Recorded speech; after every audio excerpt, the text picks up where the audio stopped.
வணக்கம் உறவு நண்பர் கவுன்சிலங்கள்லாம் எப்படி இருக்கீங்க? நல்லா இருக்கீங்கன்னு நான் நினைக்கிறேன். நானும் அதே போல் தேவனுடைய சுத்த கிரியினால் நல்லா இருக்கிறேன். பயங்கர களைப்பு. காலையில் 4:50 கிளம்பினது. புதிய வேலை முடித்து மற்ற வேலை முடிச்சுட்டு இப்போ பின்னேரம் என்னென்னு கேட்டால் ஒரு வழக்கெல்லாம் முடிஞ்சு கொண்டு வந்துட்டுது. வழக்குகளுக்குரிய எவிடன்ஸுகள் எல்லாம் அந்தந்த இடத்துலேருந்தே அனுப்பி விடணும். அதெல்லாம் போலீஸ் தான் ஃபுல்லாகவே நாங்கள் கோர்ட்ஸுக்கு எல்லாம் அனுப்பி விடுவினோம். அப்போ இன்றைக்கு அதனுடைய நிறைவான ஒரு நாள். அது நல்ல சமாதானம் முடிந்து விட்டது. கடிதங்கள் எல்லாம் அந்தந்த இடத்துக்கு போகும். இந்த கோர்ட்ஸில் இங்கே 2 விதமான சட்டம் இருக்குது. ஒன்று திரிமினல், ஒன்று கிரிமினல். நான் இருக்கிறது திரிமினல், கிரிமினலில் நான் இருக்கிறது திரிமினல். எதற்காக இந்த வழக்கு, ஏன்னா இந்த வழக்கு எல்லாரும் கேட்குறீங்க. என்னுடைய வீடியோக்களை தொடர்ந்து பார்க்குறவங்களுக்கு தெரிந்திருக்கும் என்ன காரணம், என்னத்துக்காக வழக்கு உண்மையிலேயே குடும்ப நல வழக்கு தான். ஆனால் அதுக்குள்ள சில கூடி பிறந்தவர்கள், நண்பர்கள் அல்ல, நெருக்கமான அண்ணன் தம்பி அல்ல, கட்டு வழியால் வந்தவர்கள், வெளியிலிருந்து ஒரு சிலர் பழகினவர்கள், இப்படி பலதரப்பட்டவர்களுடைய சேர்ந்து இந்த வழக்குகள் சரியான முறையில் வழக்க அவையில் போட்டிருந்தார்கள். இங்கே ஒரு காரியம் இருக்குது. வழக்கு எவ்வளவு தான் பிரச்சனைனா வழக்கு எடுக்க மாட்டேது போலீஸ். வழக்கு எடுக்கிறதா இருந்தால் அது பெரிய பிரச்சனையாக தான் வழக்கு எடுக்கும். குடும்ப பிரச்சனையாக இருந்தால் என்ன பிரச்சனையாக இருந்தால் வழக்கு எடுக்கும். ஆனால் என்னுடைய பிரச்சனையும் பெரிய பாரதூரமான பிரச்சனை இல்லை. ஆனால் அது அசிஸ்டன்ட் சோசியல் இடத்துல போய் கதைக்க போய்த்தான் என்னுடைய வழக்கு ஃபுல்லாக இறுகினது. இந்த வழக்கு இந்த 2025 தொடங்கினதல்ல, 2026 வந்துட்டு. இது 2023 இந்த வழக்கு என் மேலே தொடுக்கப்பட்டது. அதுக்கு யார் காரணமாக இருக்கிறார்கள் அண்ணாண்டு கேட்டிருந்தாங்க. அதான் நான் சொல்லிவிட்டேன், இது குடும்ப நல வழக்கு. இதுக்கு யார் காரணமாக இருக்கிறார்கள் என்று சொன்னால் நான் ஒரு சிறிய விடயத்தை சொல்லி கடந்து செல்கிறேன். நான் இங்கே வந்தது 2009. என்னை கூப்பிட்டவர்கள் என்னோட கூடி பிறந்தவரை கட்டியிருக்கிறவர் தான் கூப்பிட்டார். நான் இங்கே வந்துவிட்டால் எனக்கு முதல் வேலையிடம் எங்களுடைய சொந்தக்கார ராசகுமாரன் என்றவருடைய இறைச்சி கடையில் தான் எனக்கு வேலை கிடைச்சது. நான் அப்போ அங்கே வேலை செய்து கொண்டிருந்தேன். ஒரு நாள் அவரிடம் நான் நல்லா பழகினா கூட கேட்டேன். ஆனால் நான் ஒரு ஆலயத்துக்கு சென்று வருகிறேன் என்று சொல்லி. அது ஆலயம்ன்றது வேறு, சபைன்றது வேறு. சபை, நான் ஆலயம் என்று பொதுவாக சொல்லியிருக்க சபை. அவர் நல்ல மனிதர், நீ போயிட்டு வான்னு சொன்னார். 6 நாளும் வேலை, போயிட்டு வான்னு சொல்லி நான் போயிட்டு வந்தேன்.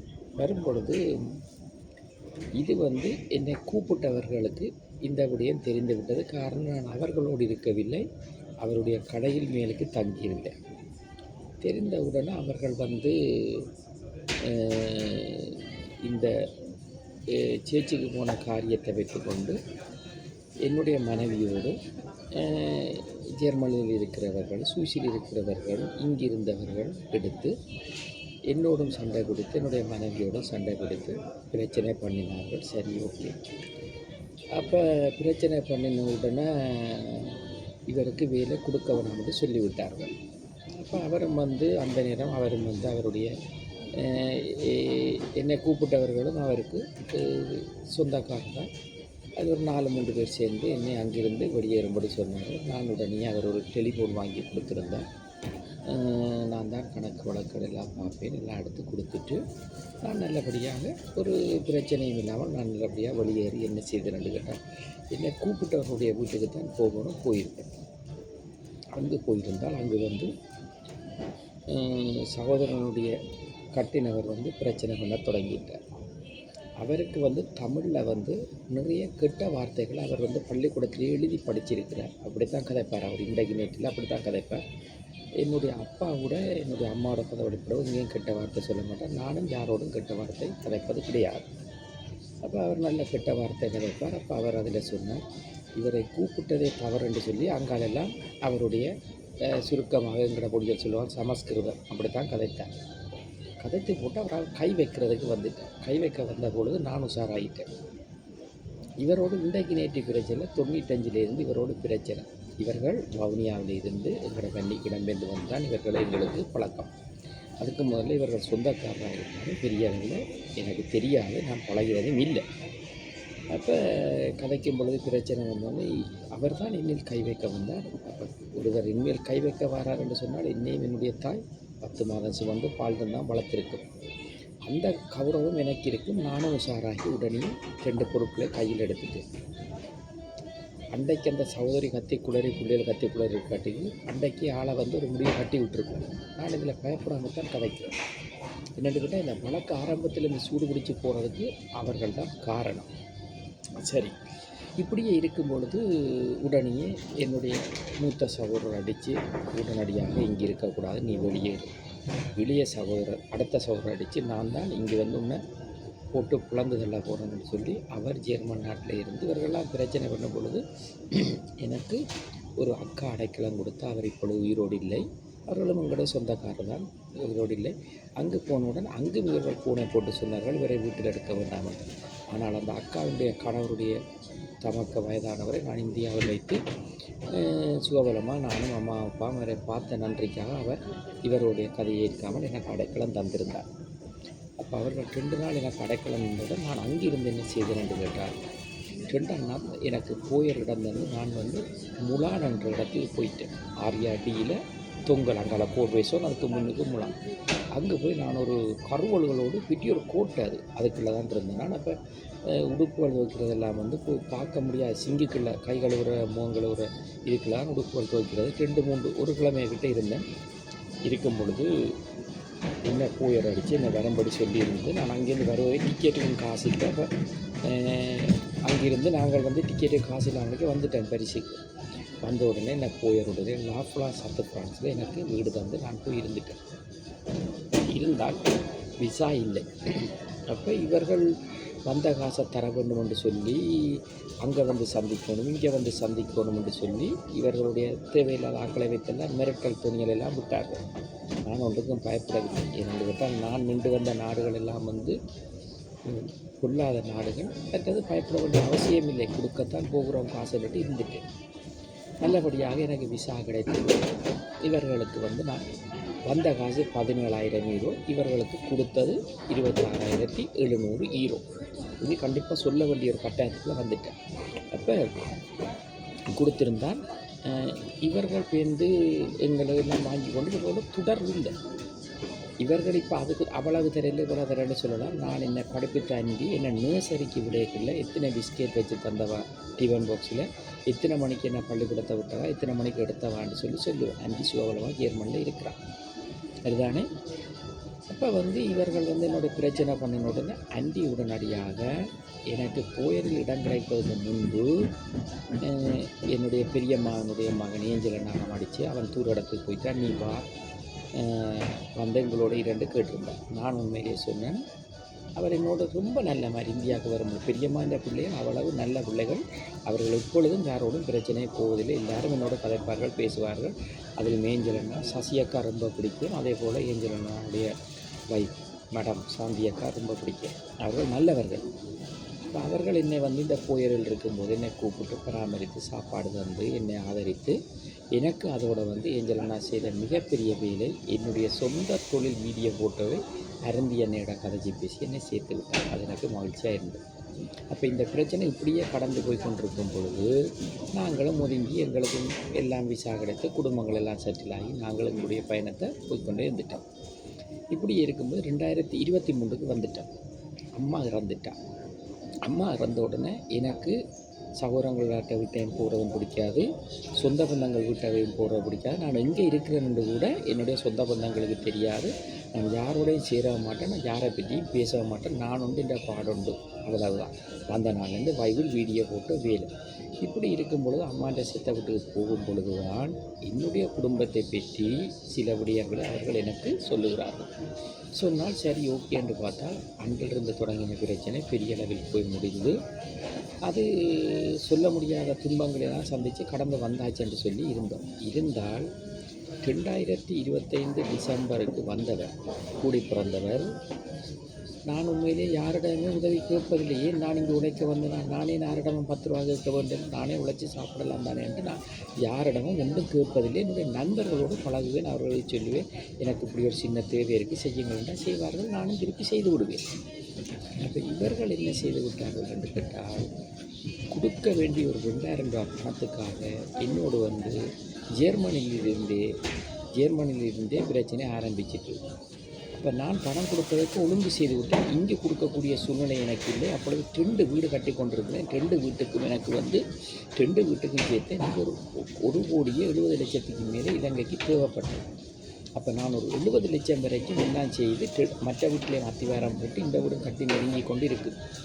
இப்படி இருக்கும் பொழுது இந்த ஜேர்மன்காரர் வந்து பிரச்சனை பண்ணினது மாத்திரமில்லாமல் காசையும் வாங்கிட்டு, நான் எங்கே சமரிக்கு லாச்சப்பல்ல இறைச்சி கடையில் வேலை செய்ய சாப்பிட்டனோ அந்த கடையில் என்ற பிள்ளைகளை கூப்பிட்டு விளக்கம் எடுத்துட்டு, அவர் விளக்கம் எடுத்து ஜேர்மனில் போய் ஜேர்மனிலேருந்து ஸ்ரீலங்கா போயிட்டார். சரி, ஸ்ரீலங்கா போனால் காசை வாங்கினா என்ன சொல்லியிருக்கணும், வாயை மூடிக்கொண்டு போயிருக்கணும்.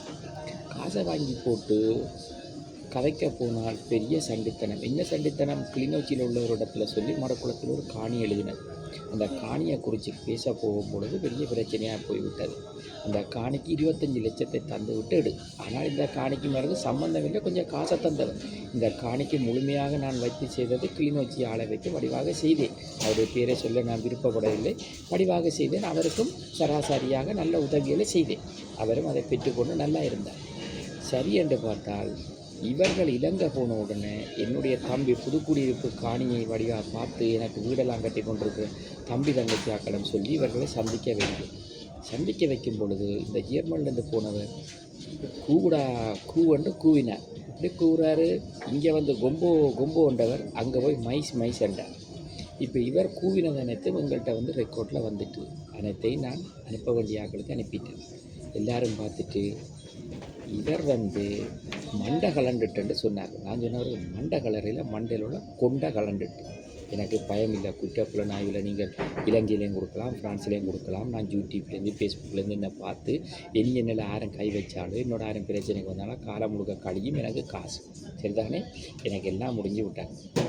இவருடைய பிரச்சனை இப்படி இருக்குன்னு சொல்லிவிட்டால், இவர் வந்து இப்போ எல்லாத்தையும் தேர் எழுத்து தெருவை விட்டுட்டு போய் அங்கே நின்று கூவுடான்னு கூவுறார். சரிதானே? அவற்றை பிரச்சனை அப்படியே போட்டு வர சந்திக்கிறதுக்கு நாங்கள் ஜெர்மனுக்கு வரட்டும்ன்றது சந்திப்போம். அது ஜெர்மனில் நீ வந்து எந்த பெரிய சட்டத்திறனியை வச்சானே அரை வச்சானே எங்கள்கிட்ட ஆதாரம் இருக்குது, ஆதாரத்தை காட்டி தான் கதைக்க போகிறோம், அதுக்கு சந்திப்போம். சரி, அவர் வர வேண்டிய நேரத்தை வரட்டும். இப்போ இங்கே ஃப்ரான்ஸில் இருக்கிறவர்கிட்ட கதைக்கு வருவோம். இவர் வந்து இப்படியே இந்த பிரச்சனை எல்லாம் பண்ணி காசெல்லாம் வாங்கி ஒதுங்கிட்டாங்கம்மா, இந்த பிரச்சனையோட ஒதுங்கிட்டேன். இப்போ நான் என்ன கேட்குறேன்டா, மடுப்புல காணிக்கையில் நாங்கள் இறங்குறதா இருந்தால் என்ன சொன்னாங்க, என்னோட கூடி பிறந்த அண்ணனை சொன்னாங்க 50 லட்சத்தை வச்சுட்டு வாங்கன்னு சொல்கிறாரு. ஃப்ரான்ஸில் இருக்கிறவர் சொல்கிறாரு. இவருக்கு இந்த காணியை முதல்ல யார் எழுதி கொடுத்தது? அம்மா எழுதி கொடுத்தாரா, அப்பா எழுதி கொடுத்தாரா, இல்லை நாங்கள் யாரும் கையெழுத்து வச்சு கொடுத்தோமா? இல்லை. நான் பிரதேச சபையில் என்னோட படித்தவன் வேலை செய்கிறான். அவனோட கிடைச்சா 3 நாள் கொழும்பில் வேலை வச்சான், 2 நாள் வவுனியால் வேலை, சில நேரம் புதுக்குடியிருப்பு போன்றேரும் முல்லைத்தீவு பக்கமும் பார்க்குற. நீ வா, எல்லாம் சட்டப்படி உனக்கு முடிச்சு தருவேன், நான் ஒன்றும் யோசிக்காத, நீ காசு போட்ட துண்டுகளை வச்சிருன்னு சொல்லியிருக்கான். அது எனக்கு ஒரு பிரச்சனையும் இல்லை. இப்போ பிரதேச சபையின்படி இந்த காணின்ற விலை என்னன்றதை நாங்கள் மதிச்சிட்டோம். அப்போ உனக்கு மடுக்குல காணி உனக்கும் இல்லை, உங்கள் பொண்டாட்டிக்கும் இல்லை. அது வந்து நான் இருக்கிற வரைக்கும் நடக்காது. அது எந்த மூத்தக்காக கொடுக்கணும். என்ற அப்பா யார்கிட்ட சொல்லியிருக்கார்? சுவிஸில் இருக்கிற எனக்கு வேண்டப்பட்ட ஒரு அண்ணா எங்களோட அப்பாவோட இனிமேல்ன்ற நல்ல மாதிரி அந்த மடுக்குல காணியில் வீடு கட்டுறதுக்கு கல் பறித்து கத்திவாரம் வெட்டி கட்டுறதுக்கு கல் பறித்ததே அவர் தான். அவர் என்னோட கதைச்சவர் சொல்லுவார் எல்லாம். அவர் நல்லவர், நல்லா இருக்கிறார். சரிதானே? இப்போ அந்த காணிக்குள்ள எங்களோட காலத்தில் அங்கே ஒரு கண்ணன் என்று சொல்லி ஒரு பொடியன் இருந்தார். ஒரு இயக்கத்திலேயும் இருந்தவர். அவர் பீமன். அப்போ இவர் இருந்தார். அவர்கிட்ட அக்கா இருந்தவா. ஒரு வாழைக்குள்ளையை வெட்டியாச்சுன்னு சொல்லி அவரை கலைச்சாச்சு. முழு தரவும் எடுத்து தான் நான் கதைப்பேன், சும்மா கதைக்க மாட்டேன். வாழைக்குள்ளையை வெட்டி எடுத்ததுக்கு கலைக்கிறான்னா நீ எவ்வளவத்தை ஒரு டைம் எடுத்திருக்கிற? சொல்லு. நான் 17,000 தான் கொடுத்து வந்தேன். என்னட்ட 26,700 நீ வாங்கியிருக்கிற. சரிதானே? ஒரு வாழைக்குலைன்ற பெறுமதி என்ன? 5,000 ரூபான்னு வைப்போம். அந்த ஒரு வாழைக்குலைக்காக கதைச்சிருக்கேன். நீ யாரை கொண்டு வந்து என்னோட கதைக்கலாம். ஆனால் நீ கதைக்க வந்தால் திருப்பி போக மாட்டீங்க. அதையும் சொல்லித்தான் இருக்கிறேன். நான் எல்லாத்துக்கும் துணிஞ்சு தான் இருக்கிறேன். என்ன நடந்தாலும் பரவாயில்லைன்னா அவ்வளவு தூரத்தில் நீங்கள் எனக்கு இவ்வளோ காலம் செய்திருக்கிறீர்கள். இன்றைக்கு நேற்றில் இது நீண்ட கால போர். சரிதானே? அப்போ நீ என்னென்று 50 லட்சத்தை வையன்ற? நான் ராமகிருஷ்ணனையை வச்சு அந்த காணியை நான் அப்பா இருக்கிற வன்னிக்கிலேருந்து நான் அப்பாவுக்கு செய்து கொடுத்தேன். உனக்கும் அந்த காணிக்கு சம்மந்தம் இல்லையே. உன்னையார் காணியை திருத்த சொன்னது? அப்பா கொட்டியில் போய் படுத்து கிடந்து சாய்க்க நீ போய் தூக்கினியா? இல்லை இங்கேருந்து ஆரம்பி தூக்கினதா? மாலாக்கா தான் போய் தூக்கினவா. மாலாக்காவுக்கு தான் அந்த காணியை அப்பா கொடுக்கணும்னு சொல்லியிருக்கேன். உங்களுக்கு என் காணி? உங்களுக்கு 95ஆம் ஆண்டு உங்களுக்கு கல்யாணத்துக்கு முதலைக்கு எல்லாமே தந்தானே வெளியே அனுப்பினது. திரும்ப இந்தியாவிலே வந்து மன்னாரில் வந்து கரூரில் வந்து வெள்ளி பிரான்ஸ் வந்து செய்கிற வரைக்கும் யார் செய்கிறது? எங்களோட சௌரம் உங்களுக்கு நல்ல அவரையே நீங்கள் காணி லிஸ்ட்டில் வச்சு கையெழுத்து வச்சு தந்தால் தான் காசு தருவோம்னு மிரட்டி நீங்கள் இந்த இதை என்னட்ட காட்டுங்க. நீங்கள் துணிவிருந்தால் சரிதானே? துணிவிருந்தால் என்னட்ட காட்டுங்க. நான் நேராக தான் சொல்கிறேன். எனக்கு வழக்கெல்லாம் முடிஞ்சிட்டுது. எல்லா குற்றப்புலனாயும் இங்கே விசாரித்து என்னால் எந்த விதாயும் இல்லை. நான் ஜெனிவலான ஆளுன்னு சொல்லிட்டுது. எல்லாம் முடிஞ்சு நான் கிளியர் ஆகிட்டு நான் இலங்கைக்கு நேஷனாலிட்டி கொடுத்துருக்கேன். நேஷனாலிட்டி வரை இலங்கைக்கு வாரம். இது ஒரு 20 நிமிஷம் பதிவு வரும். என் நண்பர்களுக்கு இல்லை, என்னோட நெருங்கி பழகிற அண்ணன் தம்பினாருக்கு இல்லை. சரிதானே? நான் இலங்கைக்கு வாரன். உன்னுடைய கெட்டித்தனத்தை பார்ப்பேன். சரிதானே? நேரிய சொல்கிறேன்.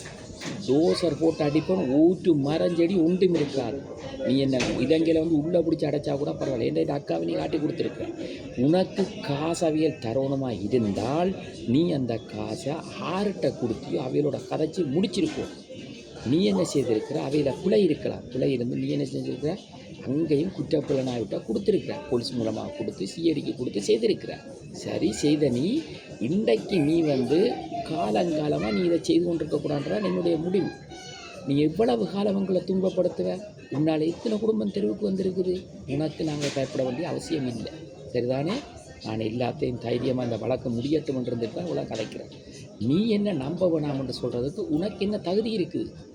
இந்த வீட்டு எதுக்கும் வந்தனா இல்லை உங்கள் சௌரத்தில் கையை பிடிச்சி இழுத்தனா? உங்களோட படம் எல்லாம் உங்களுக்கு தெரியும்.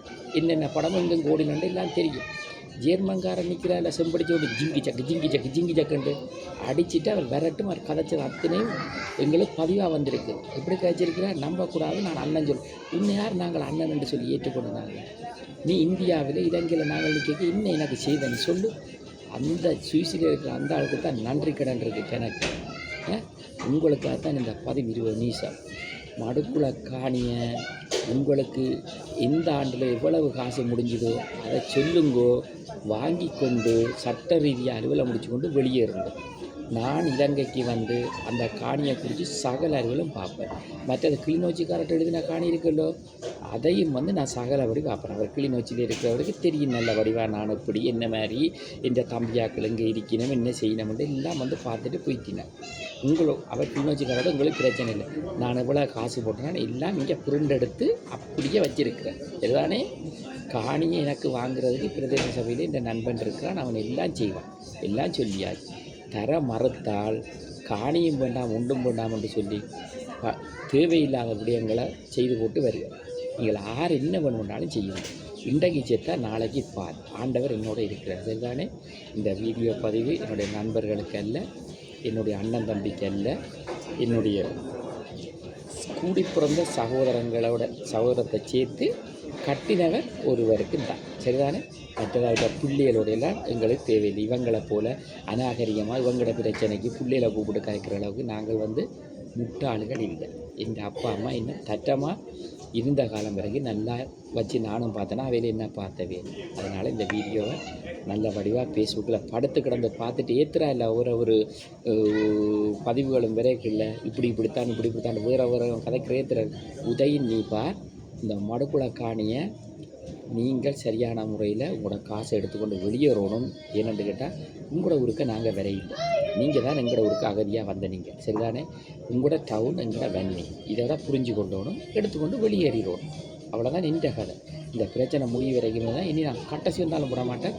அம்மா சொன்னதுக்காகத்தான் நான் எல்லாத்துக்கும் பொறுமையாக இருக்கேன். அம்மா என்ன மட்டும் சொன்னவன், தம்பி சாகிறதையும் உங்களோட பழகாது. எனக்கு அம்மா சொன்னது. எல்லாரும் எங்களோட அம்மாவை வந்து கைவிட்டவே, ஆனால் நான் கைவிட இல்லை.